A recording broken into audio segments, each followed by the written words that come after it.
বৃষ্টির দিনে তাও আবার সন্ধ্যায় যদি এরকম মজার নাস্তা হয় তাহলে কিন্তু সন্ধ্যাটা জমে যায়। একটা ফ্রাই প্যানে অল্প একটু সয়াবিনের তেলের ভিতরে ময়দা দিয়ে কিছুক্ষণ নেড়ে এর ভিতরে সেদ্ধ করা মুরগির মাংস সাথে পেঁয়াজ কুচি দিয়ে সুন্দরভাবে নেড়ে মিক্সড করে এর আদা রসুন জিরা পেস্ট এর ভিতরে দিয়ে সুন্দরভাবে নেড়ে চেড়ে এর ভিতরে অল্প একটু পানি দিয়ে দিব। তার ভিতরে আমি এখন দিয়ে দিব একটা চাট মশলা।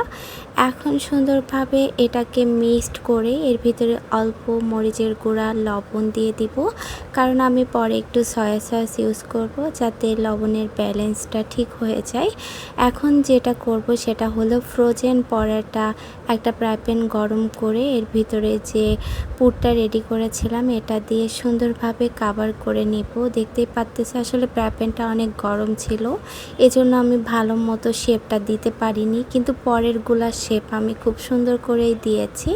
কিছুটা প্যাটিসের মতো খেতে লাগবে, যেহেতু ফ্রোজেন পরাটা খেতে খুবই মজা হয়। আর এটা যদি তেলে মুচমুচে করে ভাজা হয় তাহলে বুঝো এটা খেতে কতটা মজা হবে। আমার কাছে তো এই নাস্তাটা খুবই মজা লেগেছে। তোমরা সাউন্ড শুনে হয়তো বুঝতে পেরেছো এটা কতটা ক্রিস্পি হয়েছে, আর ভিতরটা তো অসম্ভব মজা ছিল।